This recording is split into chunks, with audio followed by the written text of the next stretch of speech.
Queen's Club in London at the ATCO World Series Finals with the newly crowned world #1 James Willstrop. So James, first things first, how does it feel to be officially the best squash player on the planet? Yeah, I mean it feels really good to be honest. Obviously knew that I would go to one before Christmas, so it was had some time to reflect and enjoy it. It's been a nice time. Enjoyed the last few weeks, that's for sure.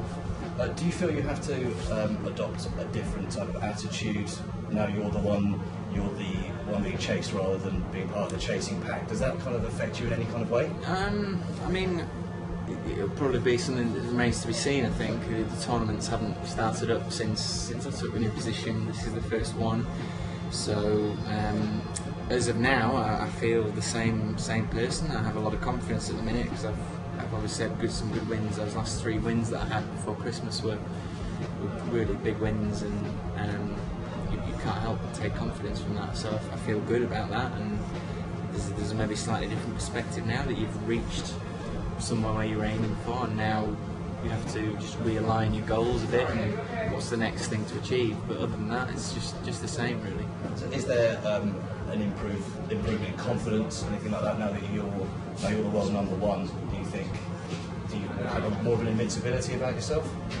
Invincibility is maybe too strong a word, because the squash is such a strong sport at the top of the game. But yes, there's no doubt that the confidence factor is a huge one in any sport, and if a player has confidence, it just makes a great deal of difference.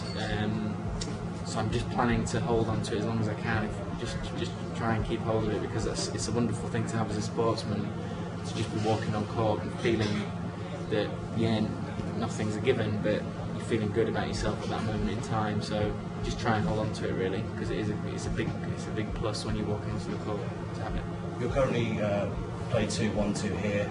That stretches you unbeaten onto 17, I believe. Right. Yeah.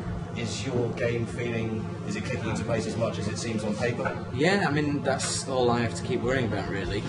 Rather than results, just think about how I'm playing and keep thinking about what I'm doing with the ball and winning the rallies, and hopefully that amounts to winning games and then matches. So that's really all I concern myself with, and hopefully keeps coming together. So just your opinion on, I suppose, the enigma that is squash.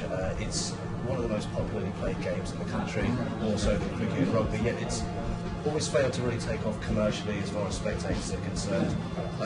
Why do you think that is, and what do you think can be done to really push it into the kind of realms of cricket and rugby as a spectator sport? It's a complex question, and you could write a whole thesis on how to answer that. But I think the one thing that we have done of late is get a good TV product and really make it look slick and good on the television and on the internet streaming, and I think that is looking really good at the moment. It's by far as good as it's ever looked. And if people still think that it's not watchable, then I don't know. I know I'm a squash player, but I have to question that. I think it's a highly watchable sport. On television now, I think it's always been very watchable in the arena itself, and you can see that you get crowds from 500 to 2,000, so it has to be watchable, otherwise those people wouldn't turn up, and they do turn up. So it's a matter of translating it, as you say, into a more broader range of people, the non-squash fans, and getting it onto the television really. So that's been the main thing, and I think we have to keep promoting the players, the game in other areas, but if we can get a good TV product, then really market it well, we've got a good chance. But it's going to take a lot of hard work. It's not simple. How important is it to get the next generation interested in squash on the kind of grassroots level? Would that be something that it'd be more of a long-term result, but would that be something else that can be done, or that is being done, to improve the popularity of the game? Yeah, I think that's going well in a lot of areas of England. I think in Yorkshire, for instance, we've got a great record. We've got the world #1 and #2 at the minute, #2 woman from Yorkshire. That's incredible. So it must mean that Yorkshire have always been strong at squash, and it must mean that there are communities, clubs, coaches in that area that are strong, and because kids keep coming out of that area. So there's other areas in England and the UK and the world that we need to focus on.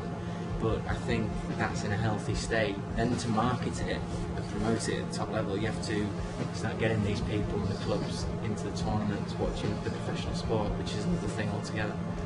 Just finally, away from squash, I read on your site that you're part of a band with Lee Preacher. So is that still going on? What can you tell me a bit about that? It was until about 18 months ago. We haven't had a gig for a while. It was basically from my dad, who coaches me, kind of brought the idea to fruition. It was we got to know a music producer, Sylvan Richardson, who's a big squash fan, and we brought together some musicians with Sylvan's help and some squash players who like music but aren't as obviously good as these professionals. So it was this mixing of this professional amateur band, and the squash names added a bit of clout to it from the Swan Squash side, and then we'd go away and do exhibitions and then play in the bar afterwards. And it was good because it brought music and squash together, and instead of having just squash exhibitions, you had an extra thing to those evenings, and they were great. That is a good marketing tool. It's getting more people in. And are you on instruments? Are you a front man? I played a little bit of guitar and a song,